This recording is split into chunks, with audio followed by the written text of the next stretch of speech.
Brian, what is the Dairy Sustainability Framework? It is just that. It's a framework that allows the dairy sector to come together and demonstrate its continuous improvement in sustainability, whether it's farming level, whether it's milk processing level. It's all about being able to demonstrate our progress, because sustainability is a journey, it's not a destination. We can always get better. And that's what it's all about getting this sector aligned globally and working together in the same direction. Tell me a bit about the history of the organisation. In 2009, the sector came together collaboratively to work on greenhouse gas emissions, driven by the Food and Agricultural Organisation's report on livestock's long shadow that indicated that livestock emissions globally totalled 18% of emissions. That wasn't dairy, that wasn't beef, but it was all livestock. But dairy was being criticised as being the 18% figure.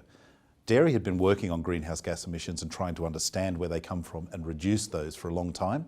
We needed to do more, we recognised that, but this was the opportunity to bring the sector together, work together, and actually achieve a tangible outcome of reduction. Now, the framework is governed by the Global Dairy Agenda for Action. Tell me a little bit about that organisation. Well, the Global Dairy Agenda for Action is a collaborative group of dairy associations globally.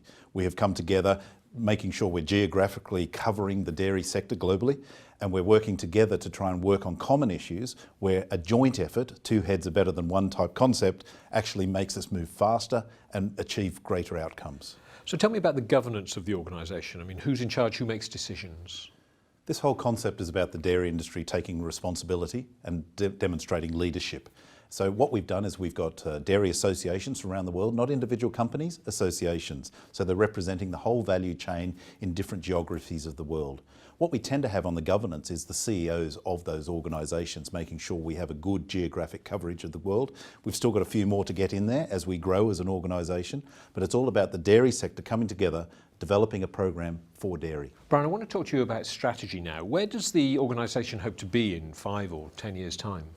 We have a wonderful story with dairy. It's a wonderfully nutritious product and has the opportunity to support many diets globally. And what we tend to talk about in the dairy sector is about sustainable food systems and how dairy is part of that. Now, we've got the wonderful nutrition story. Where we tend to lack at the moment is the story on sustainability. So what we're doing as a sector is actually capturing the good work. There is excellent work already going on around the globe, regardless of where they are in their sustainability journey. If they're just starting in Africa maybe, or Asia, or even parts of Australia or Europe, they're starting. That's the important thing. We want to capture that and demonstrate the difference we are making as a result of their efforts. So what the framework is doing is just that, providing a framework where we can bring dairy organisations together around the world and share information to improve, and potentially at a faster rate through the sharing of knowledge. So 5 years' time, we want to be able to demonstrate globally that dairy takes sustainability seriously, has programs in place to continuously improve and demonstrate that we are a major part of that sustainable food system. Since 2009, how much has changed in that time?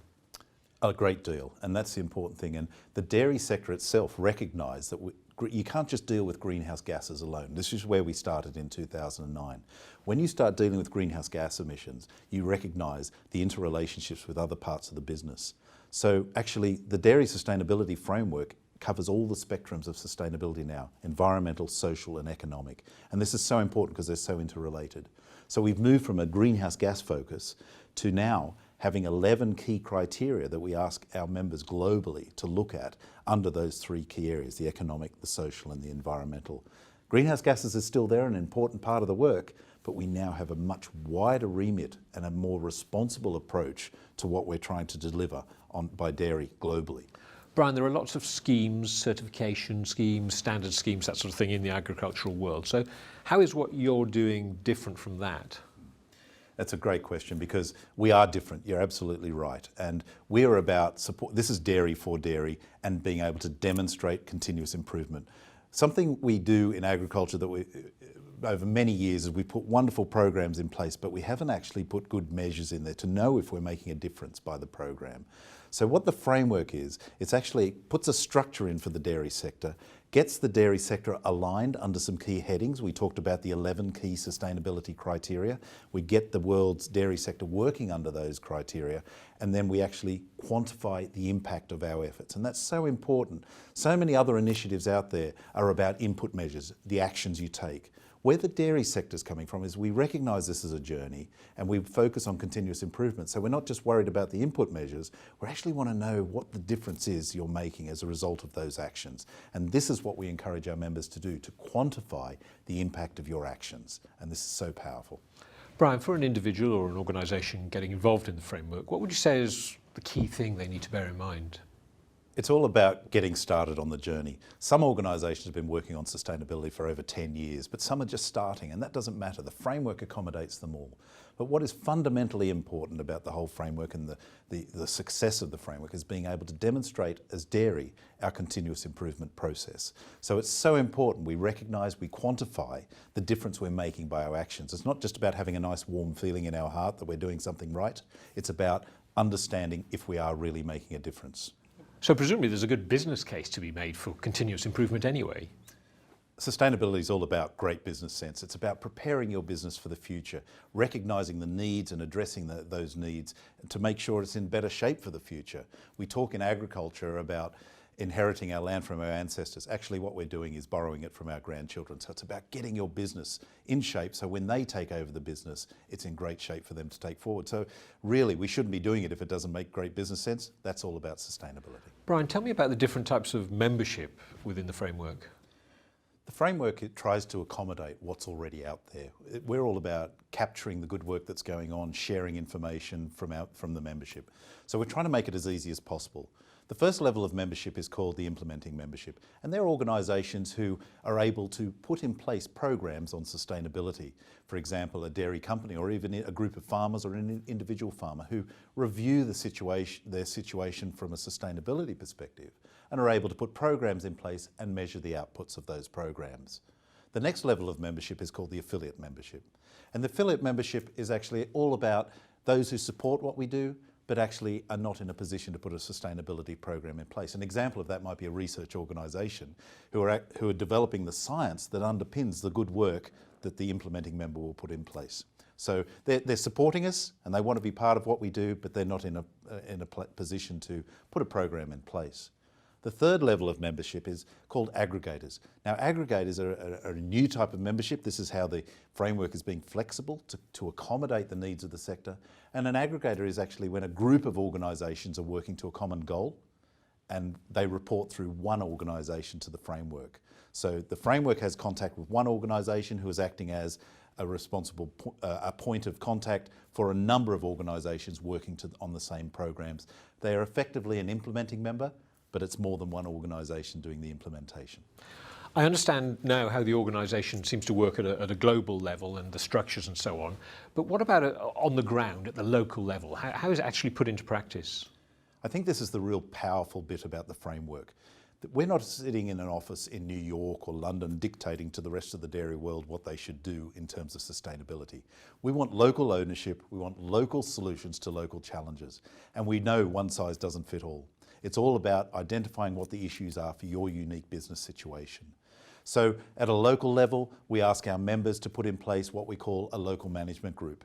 And a management group is actually multi-stakeholder. Instead of a multi-stakeholder like many other schemes, the multi-stakeholder approach is at the London and New York level. We want the multi-stakeholder approach at the local level. So that way the business or the member identifies what the real sustainability issues are. It's not just the member telling us what they think their sustainability issues are. They've got the customers, they've got researchers, they've got NGOs sitting around the table with them discussing what are the key issues for them and prioritising the 11 criteria to meet their needs. Then they put in place programs that try and rectify the challenges they've identified. So that's what they need to do. But importantly, what we haven't done before in terms of programs in agriculture is put in place targets and KPIs. How do we know if we're making a difference? So they need to report back once a year to the Secretariat how they've performed against their own targets and KPIs. Not ones that I've implemented or the governors, it's ones they set in place. But the validation I get at the Secretariat is that that whole group has reviewed the progress, not just the member. And it's a very powerful piece of strategy that allows us to implement a continuous improvement program at local level, dealing with local issues and finding solutions to those.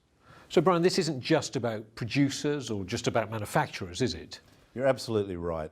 When we were started in 2009, greenhouse gas emissions predominantly at farm level. But now we're dealing with sustainability in its true sense. It's the whole value chain, and the whole value chain can be members of this framework. So we've got farmer members, we've got milk processing members, we've got transport members, packaging, all sorts of organisations, retailers even, because we all have a role to play in the sustainability of the dairy value chain. We're all on a journey, and we're all trying to share information to improve the efficiency of the value chain right throughout the world. Regardless of where you are, where your starting point is, there's a place under the framework for all groups. But what about an outside view from non-dairy industry people? It's extremely important we have this outside influence on what we do. Being governed by just the dairy industry, we may miss some very important criteria we need to cover. So the governors have pulled together a multi-stakeholder advisory council, from academia to welfare to NGO, a whole mix of organisations that bring their expertise to the table to allow us to evolve the framework in the right way. Their input is so important to the success of the framework that we involve them in all the decision-making process, a very transparent process. And they're not only involved in criticising and challenging, they help us find solutions to the issues they raise also. Extremely influential group that help us evolve in the right way.